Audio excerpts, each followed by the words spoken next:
I was going to speak on the subject of science and religion. So this is a very broad topic, and I can't even begin to cover such a vast field in this short period of time. So I'm going to tell a small segment of the story of the relation between science and religion, specifically dealing with the relation between Hinduism and modern science, which was brought to India in the British colonial period, and trace that up to the present day in the and give some reflections on the present day understanding of the relation between science and religion in the International Society for Krishna Consciousness. So I'll begin historically with Vivekananda. Swami Vivekananda, of course, spoke at the Parliament of Religions in 1893. He began by outlining some of the salient features of traditional Hinduism. He mentioned reincarnation, karma, and the problem of evil in the material world. He went on to explain that the solution to this problem depends on seeking refuge in God. God is that one, he said, by whose command the wind blows, the fire burns, the clouds rain, and death stalks upon the earth. He is the source of strength and the support of the universe. He is everywhere pure, almighty, and all-merciful. And we are related to God as a child to a father or mother, and as a friend to a beloved friend. Vivekananda went on to say that we are to worship God through unselfish love.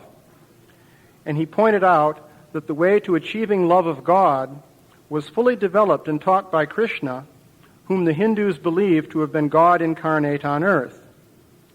Through love we are to perfect ourselves, reach God, see God, and enjoy bliss with God. On this, he said, all Hindus are agreed.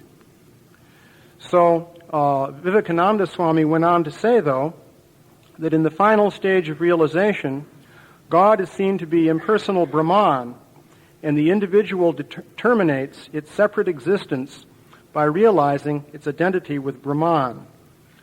Making analogy with physical science, he said that physics would stop when it would be able to fulfill its services in discovering one energy of which all the others are but manifestations. And the science of religion would become perfect when it would discover one who is the only soul of which all souls are but delusive manifestations. So, in this presentation, Vivekananda was giving a modern interpretation of Advaita Vedanta. The philosophy of Advaita Vedanta is very ancient. It goes back to the philosopher Shankaracharya, and actually it goes back much further than that. It can be traced also to the ancient Greeks. For example, the Greek philosopher Parmenides argued extensively that the ultimate absolute truth is one, and his disciple Zeno is famous for Zeno's paradoxes, in which he tried to argue that the world of appearances is actually illusion. So Vivekananda was presenting the philosophy of Advaita Vedanta, but there's an important observation to make concerning this philosophy. There are basically two concepts of illusion. Maybe there are more, but at least there are two important conceptions of illusion. We can call these Maya and myth. So the concept of Maya is the original conception in Advaita Vedanta. Maya is a kind of energy which covers over the soul's knowledge of the Supreme. So Maya therefore creates illusion by covering one's innate knowledge and creating ignorance. So this Maya is a kind of energy, and it's real. In order to cover knowledge, you have to have something real. It's just like if I had a beautiful painting and I covered it over with a layer of tar, then I couldn't see the painting anymore. But that tar is the obstacle which is blocking me from seeing the painting. So this is the concept of illusion as Maya. Another aspect of this concept is that the illusions generated by Maya are understood to be temporary or transitory. They have a beginning and an end, whereas the absolute truth is eternal and it is beyond time. It never changes. So there's another concept, though, of illusion, and that is what we call myth. I use the word myth according to the modern understanding of the term. Myth means a story found usually in an old religious book, which in modern thinking is considered to be false. So that is an illusion in the sense that it's a false story. Someone may believe it, but if they believe it, they're believing in something that's just not true. So that is another conception of illusion. So Shankaracharya, in his presentation of Advaita Vedanta, was talking about the first kind of illusion, the illusion of Maya. Vivekananda, in his presentation of Advaita Vedanta in 1893, was taking advantage of a second conception of illusion, namely the concept of myth. There's a very profound reason for doing this, and that brings us to the crux of what I want to discuss today. So this topic goes back to basically the dawn of the mechanistic conception of nature during the scientific revolution. And it culminated in the 18th century in what is called the Enlightenment. So I'm going to be speaking here about the relation between the ideas of the Enlightenment, or what we may call the Enlightenment consensus, and religion. I should stress that I'm not actually talking about a conflict between science and religion. I don't think that there really is any conflict between science and religion. But there is a conflict between certain philosophical ideas that have been grafted onto modern science and the fundamental conceptions of religion. So, in brief, the Enlightenment consensus is that everything that exists is matter within three-dimensional space, transforming as a function of linear time. The real inspiration for the Enlightenment view of the world was the very brilliant scientific work of Sir Isaac Newton. Newton created a calculus of motion based on force and matter. And with this, he was able to do amazing things that no one had been able to do before.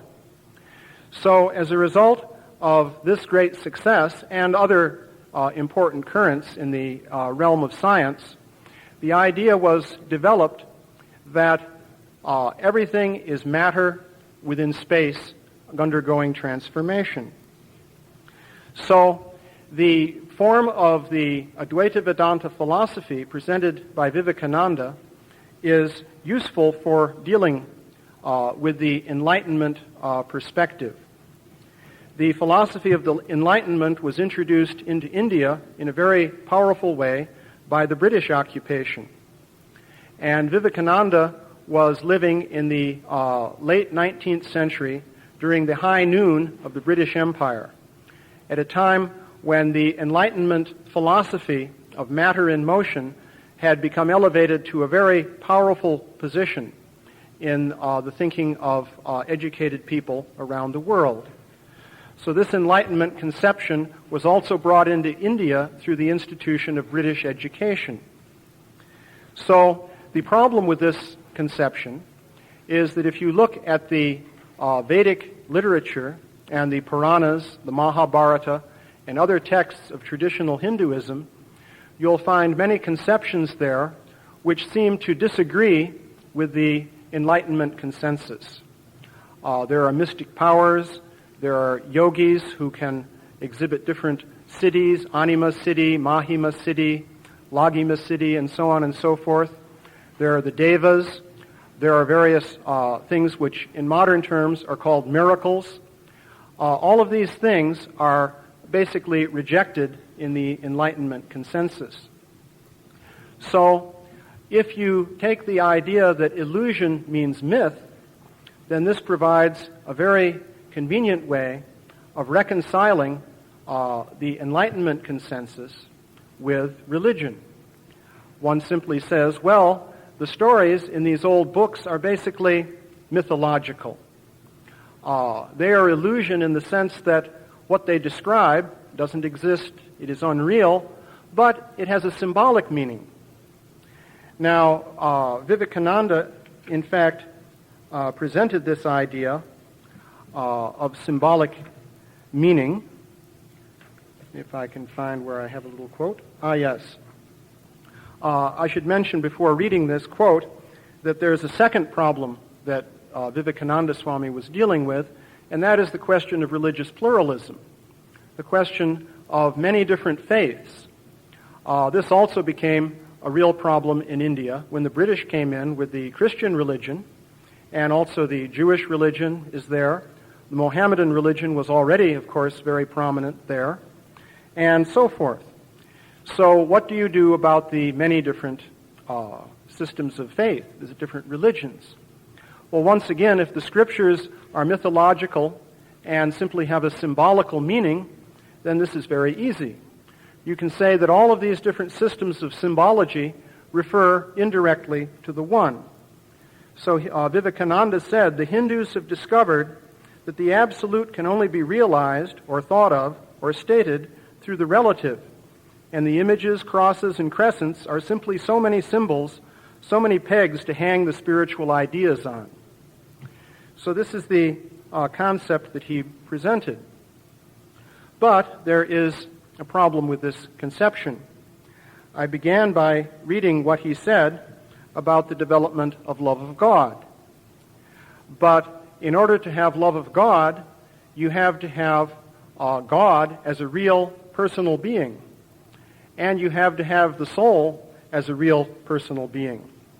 In order for a relationship of love to have meaning, there have to be two persons at the very least, the lover and the beloved. This is required if you're going to have love. So, what then becomes of God if you take this picture that everything is illusion except for the ultimate one? The one of the philosophers, unfortunately, is not a very lovable object. The process of philosophical analysis by which one understands the one is called neti in Sanskrit. In Latin, this is also well known, it is called the via negativa. It basically means denying everything that can be conceived within the mind. So, for example, the Greek philosopher Parmenides, in about the 4th century BC, argued that the one must be a sphere of perfectly uniform substance. He said it must be uniform because if you say one part is different from another, then you have duality. You have at least two things and not just one. But even the concept of the one as a sphere brings in problems because a sphere has an inside and an outside. So there again, you have duality.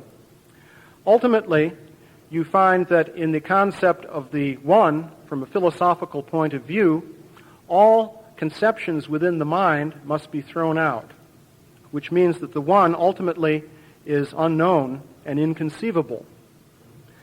So, this creates a problem then in the attainment of love of God. So what I want to do now is turn to another approach to the question of religion in relation with modern thinking, and specifically the thinking of the Enlightenment. There is another tradition within Hinduism according to which the Supreme is ultimately personal. The Supreme Being is known by many different names, Krishna, Narayan, Vishnu. There are many different names for the Supreme, but the concept here is that the Supreme Being is a transcendental person. Also, within the heart of each living being, such as you or I, there is the spirit soul, the Atma, or Jiva, which is also an eternal, conscious, living being. And given this framework of philosophy, the ultimate goal of life is for the individual soul to become free from the illusion of Maya, which is holding it in the grips of material action and reaction, and come to know the soul's original and eternal relation with the Supreme Person. And this is known as bhakti, or love of God. So this is another tradition which allows for the development of love of God. However, in this tradition, there are also some difficulties. So I'm going to give a bit of historical information on how some important proponents of the bhakti tradition in India dealt with these difficulties. I'll turn to the life history of Bhaktivinoda Thakur. Bhaktivinoda Thakur was born in 1838. His original name was Kedaranath Datta, and he was born in the Nadia district of West Bengal.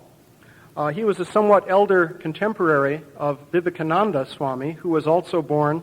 His name was Narendranath Datta, interestingly enough, and he was born in Calcutta, very nearby the place of birth of Bhaktivinoda Thakur. So as a young man, Bhaktivinoda Thakur acquired an English education, and he used to exchange thoughts on literary and spiritual topics with Devendranath Tagore, the leader of the Brahma Samaj, who was also an early teacher of Vivekananda. In due course, Bhaktivinoda Thakur studied law, and for many years he served as a magistrate in different posts in the British government in India. So Bhaktivinoda Thakur deeply studied the religious thought of his day. He scrutinized the works of European philosophers, and he was greatly impressed with the devotional teachings of Jesus Christ. At first, his Western education inclined him to look down on the Vaishnava literature describing devotional service to the Supreme Lord Krishna. Indeed, he wrote that the Bhagavat, one of the main texts describing Krishna, seemed like a repository of ideas scarcely adopted to the 19th century. So this was the impression he had of the Bhagavata, or Bhagavat Purana, also called the Srimad Bhagavatam. So, in due course of time, Bhaktivinoda Thakur came in contact with the devotional teachings of Chaitanya Mahaprabhu, and he became greatly inspired by these teachings and eventually attained a very high level of spiritual realization of Radha and Krishna. So he then proceeded to write many books and articles and so on describing the path to love of God through bhakti. So I'm going to take another little historical sidetrack here to describe in greater detail the intellectual climate in which Bhaktivinoda Thakur was operating. So what I will do is read something that was written by Sir William Jones. Sir William Jones was one of the first British Indologists, and he was a jurist who was connected with the British East India Company. He lived primarily, most of his work was done in the latter part of the 18th century. So he's describing Hindu chronology and the different yugas which are described. He's talking here about the third yuga, which is called the Dwarpara Yuga. So he says, I cannot leave the third Indian age, in which the virtues and vices of mankind are said to have been equal, without observing that even the close of it is manifestly fabulous and poetical, with hardly more appearance of historical truth than the tale of Troy or of the Argonauts. For Yudhisthira, it seems, was the son of Dharma, the genius of justice, Bhima of Pavan, or the god of wind, Arjuna of Indra, or the firmament, Nakul and Sahadev of the Kumars, the Castor and Pollux of India, and Bhishma, their reputed great uncle, was the child of Ganga, or the Ganges, by Santanu, whose brother Devapi is supposed to be still alive in the city of Kalapa. All which fictions may be charming embellishments of an heroic poem, but are just as absurd in civil history as the descent of two royal families from the sun and the moon. So this is his characterization of some of the basic characters of the Mahabharata, which is one of the great epics of Sanskrit literature. Now, the significance of this is that Sir William Jones didn't feel it necessary to say anything more to condemn this whole story. Because obviously, here we have people who are descended from, the god of wind, or Indra, or Yamaraj. What is this? These are mythical stories. Therefore, this cannot be history. It could never have happened. So, in this way, he completely dismissed it out of hand. Indeed, that is still the prevailing state of affairs in modern scholarship. These stories are not granted to have any historical value. They are considered merely to be myths or fantasies. So, I should point out, by the way, that Sir William Jones was, let us say, following a little bit of a double standard in this presentation. I'll put on a transparency here.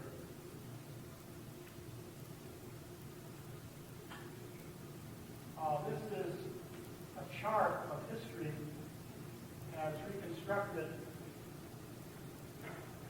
as reconstructed by Sir William Jones. He's creating dates for the different characters described in the Sanskrit literature. Manu 1 is Swayambhuva Manu, Manu 2 is Vaivasvata Manu, and so on. You'll notice the dates that he has set up there. The earliest date is 4006 BC, which is also the date of Adam. What he's doing is reconciling everything with the Bible. And in fact, Sir William Jones was accepting the reconstruction of biblical history given by the Bishop of Usher.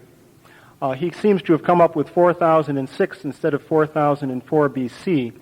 But basically it's the Usher's chronology for the Bible. So Sir William Jones took the point of view that we can dismiss the Vedic texts as unreal, as fantasy, because we know that all these miraculous descriptions cannot be true. He, however, was taking the Bible as being literally true. However, in due course of time, there was some poetic justice, perhaps, because the same approach that he was taking to the Mahabharata was later taken to the Bible. He was writing this article was written in 1788. He was, by the middle of the 19th century, the higher criticism was being applied to the Bible in England. That originated in Germany earlier in the century. And in the higher biblical criticism, basically, everything in the Bible is thrown out as being mythology, as being mere stories of things that never happened. In addition to this, there was the development of Darwin's theory of evolution, which completely abolished the biblical picture of creation and so on and so forth. Of course, these developments also had their impact in India. So in the time of Bhaktivinoda Thakur, the intellectual climate was that any kind of mythology, any kind of tale of the supernatural, of the miraculous, and so on, is simply untrue. There's no truth in it.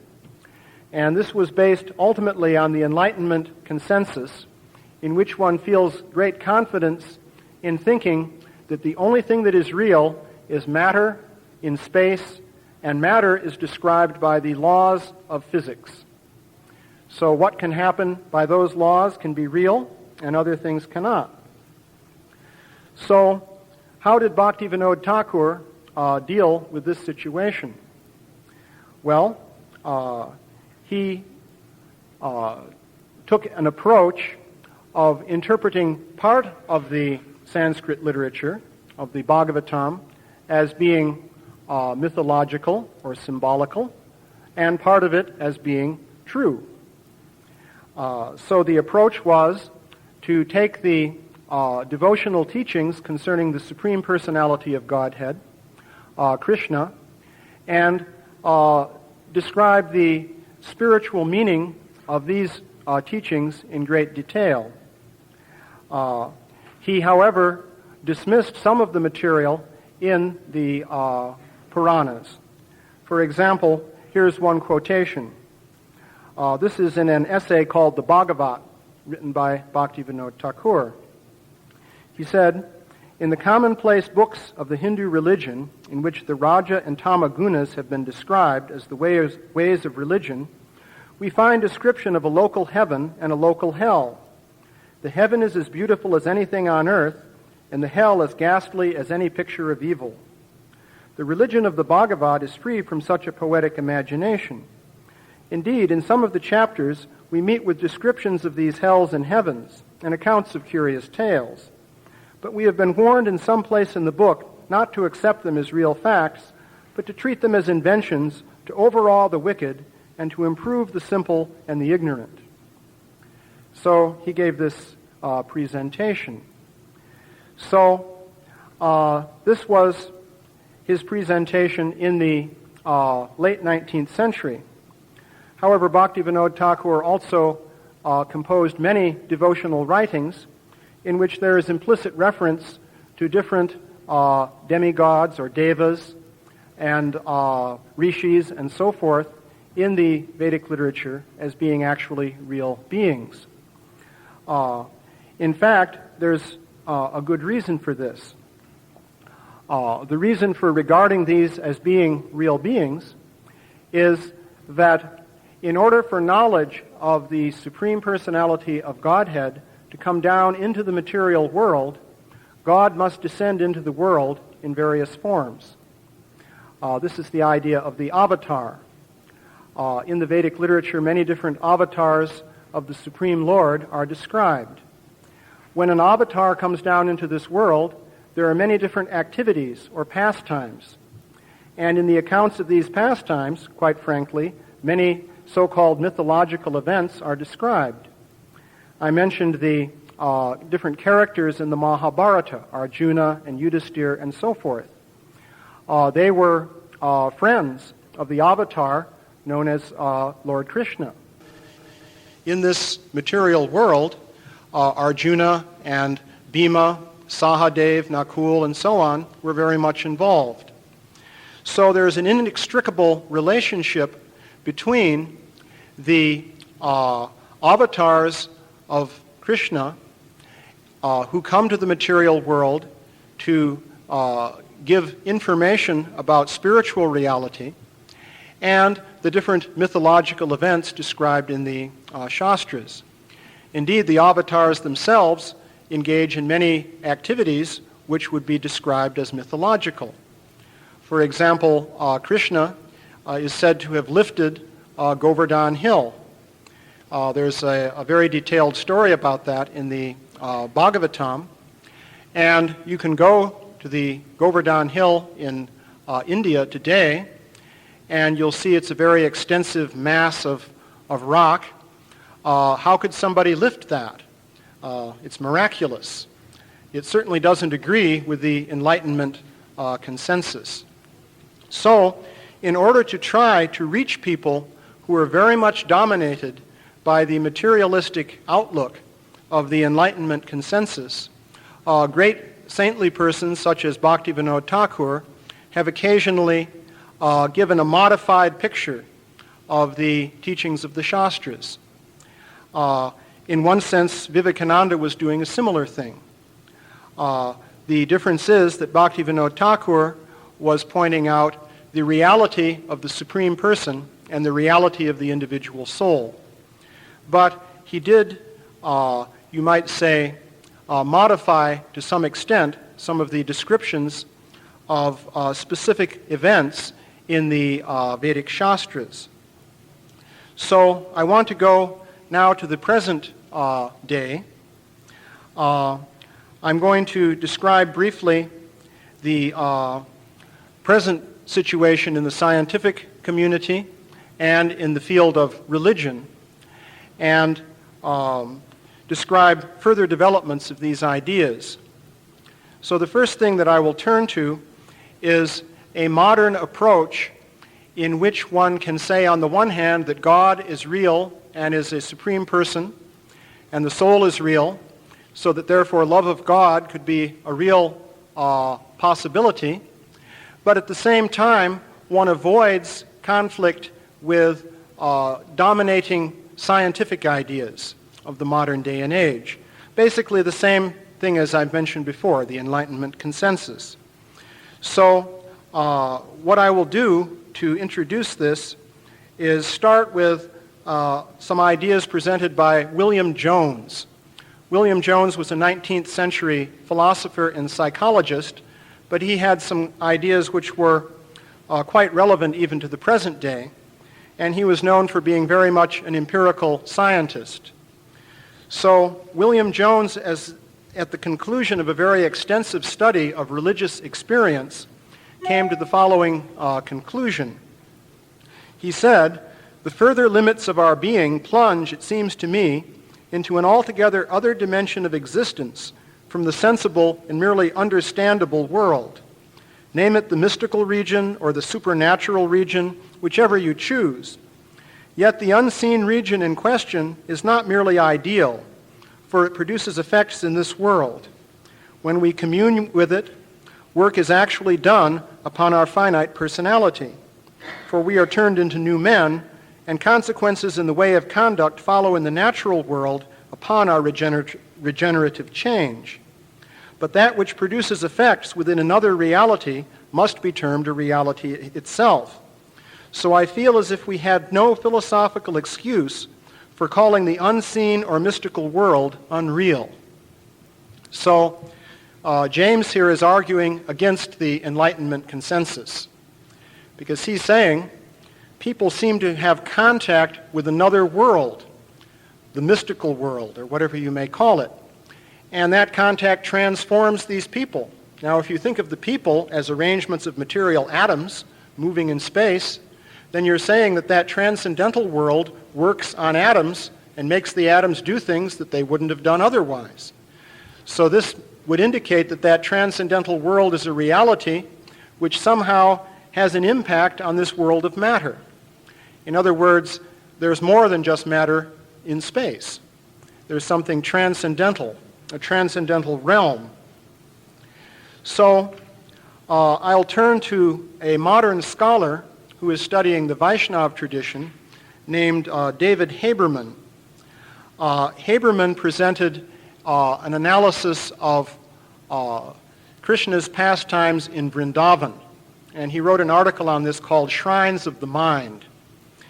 And he more or less implicitly developed a picture of religion, which I will call the theology of visions, and which involves taking Vaishnava ideas and mixing it a bit with the conception that William James was describing. So basically the conception that he is giving is this.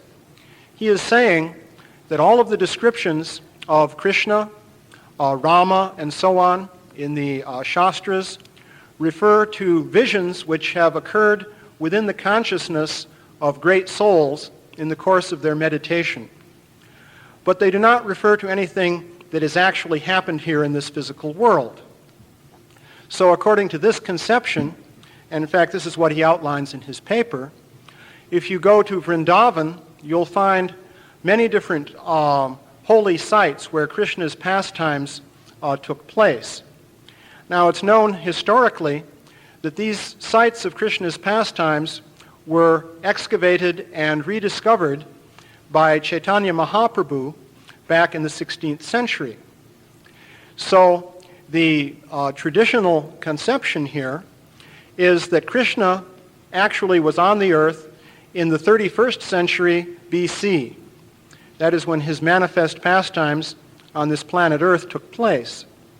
And over the course of the ages, the sites of his pastimes were lost. But in the 16th century, Chaitanya Mahaprabhu, who is actually an avatar of Krishna, rediscovered, or rather revealed, these sites to the world. That is the traditional understanding. What Haberman proposed was that in actual fact, prior to the 16th century, there were no holy sites of Krishna in Vrindavan, and there were no actual manifest pastimes in the 31st century BC. But in the 16th century, these sites were projected from what he calls the mental realm into the physical realm. And he described Vrindavan as a mental shrine. Now, his use of the word mental, well, as a scholar, he protects himself by citing many different theories of what mental means, but basically his trend of thought seems to be that he is speaking of a transcendental dimension of existence. And the idea is that by meditation, one can enter into that transcendental realm. And he describes in great detail the practices of meditation of the Vaishnava saints. So the idea is that there's a transcendental Vrindavan, and you can enter into that through meditation. And you can actually experience Radha and Krishna and develop pure love of God. But in the physical world, the events that took place during Krishna's pastimes, in fact, never actually happened. This only occurred on the transcendental platform. So you see then how you can reconcile the modern Enlightenment consensus with a conception of God that enables you to have some idea of bhakti. Namely, you say, yes, the Enlightenment consensus is right about everything measurable within this world. Especially, it is right about history, about the different things that happened in the historical sequence of events. If you look at modern history, of course, no one is following William Jones' timetable anymore.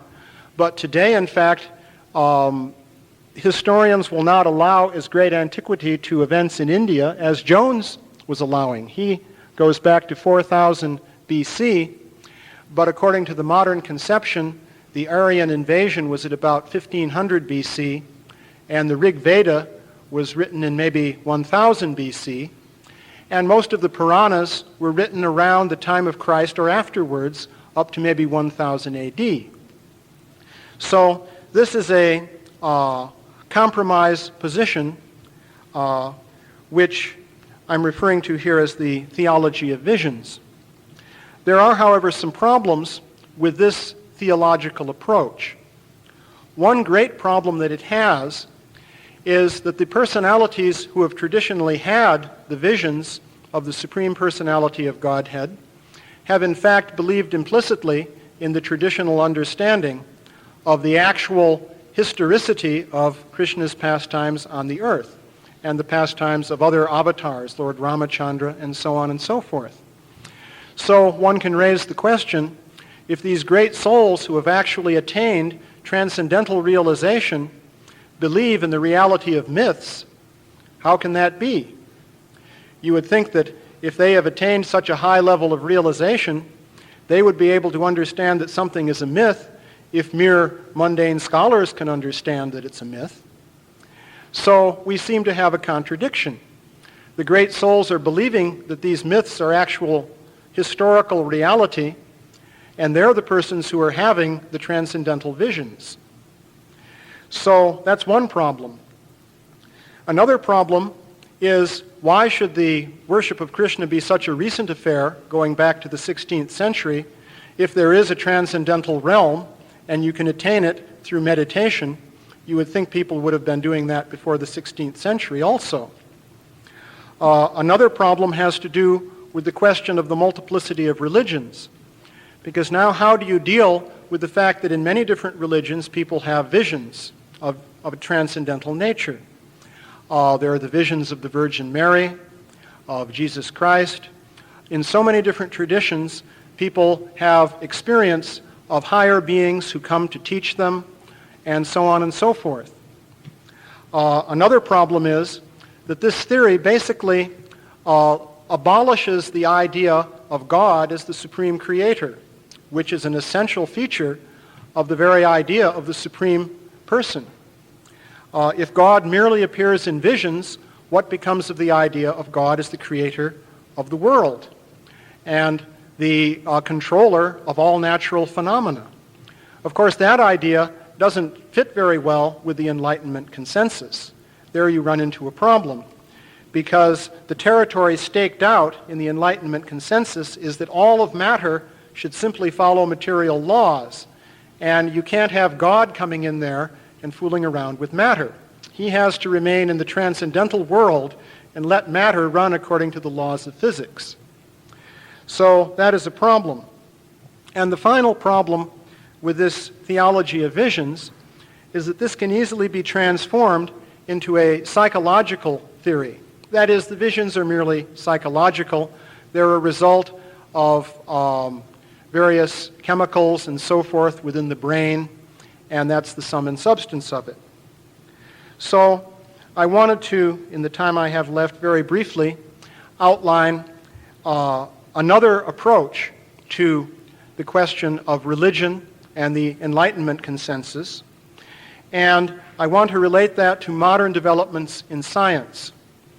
In the 19th century, when these current developments were instituted by personalities such as Vivekananda Swami or Bhaktivinoda Thakur, that was the very high noon of the Enlightenment consensus. In those days, Newton's theory of deterministic classical physics reigned supreme. There have been many developments, however, since that time in science. There is the quantum theory, which has reduced our understanding of matter basically to mystery. The more one delves into the quantum theory, the more mysterious matter actually becomes. In fact, things are getting worse and worse. The more the quantum physicists have tried to develop their theory, the more mysterious it has become. And now Howard Georgi, who is a very prominent physicist at Harvard, is characterizing physics as recreational mathematical theology. So, likewise in biology, great strides were made in the discovery of the structure of DNA, the spiral helix, and so on. And some scientists thought we're on the verge now of really understanding life. But as more studies have been made, the biochemical machinery of cells has been seen to be so complex that one is naturally led to ask how it could have gotten that way. It becomes a formidable argument against the theory of evolution by chance, by mere collisions of cosmic rays with genes and so forth, and natural selection. Likewise, in the 18th century, the Age of Enlightenment, there was the idea of La Metrier, that man is a machine. He wrote a book about it back then, and people have been promoting that idea ever since. But now, with the development of modern computers, the more powerful the computers become, the further we are to realizing artificial intelligence in computers. That's a whole story in itself. Perhaps as a result of these developments, in modern science, we now have the development of what is called new science. There are heretical organizations, you might say, which are promoting an approach to science which is very different from the Enlightenment consensus. This is why I say, by the way, that there's no conflict between science and religion, because these are scientists. They are moving away from the Enlightenment consensus, and they are beginning to investigate seriously the paranormal. For example, there's the International Association for New Science, the Society for Scientific Exploration, the Institute of Noetic Sciences. There is a very interesting body, the International Society of Subtle Energy and Energy Medicine. So all of these groups are devoted to studying the reality of what would have to be called miracles. For example, this society studying subtle energy and energy medicine, they're a very interesting group. I attended a conference of theirs recently, and basically they are considering that there must be some kind of energy completely different from what we know in physics. We don't know what it is, call it prana or chi or whatever you may want to call it, but essentially this energy is somehow intelligently directed by some higher intelligence, and it makes it possible to cure illnesses which medical science cannot cure. In the conference that I attended, there were two kinds of discussions. In one discussion, they were talking about theories of how this miraculous healing process could work in terms of some higher kind of energy. And they also had testimonials by people who, for example, recovered suddenly from terminal cancer. There was one man who was speaking who was describing how his whole body was riddled with cancer, and he underwent a healing ceremony in which a brilliantly glowing being appeared before him, and suddenly the cancer was gone. And they had medical records showing that there was a mysterious, spontaneous remission from a very terminal case of cancer. There are scientists now who are studying these things in detail.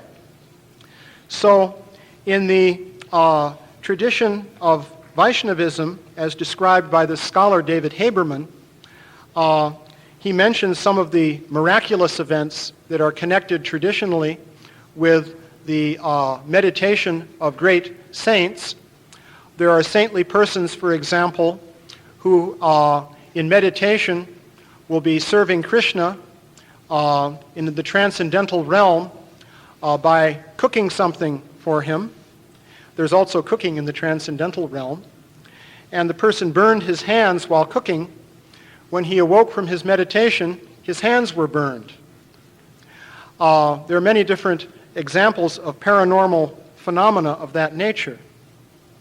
If you go further, there is, for example, the story of the saint who was worshiping Krishna, and Krishna placed his garland around his neck, and when he came out of the meditation, the garland was there in actual reality. So if you take an approach to modern science in which there's serious consideration that paranormal phenomena could actually be real, then you see the possibility of the development of a new scientific approach in which the miracles described in various old religious scriptures could actually be genuine.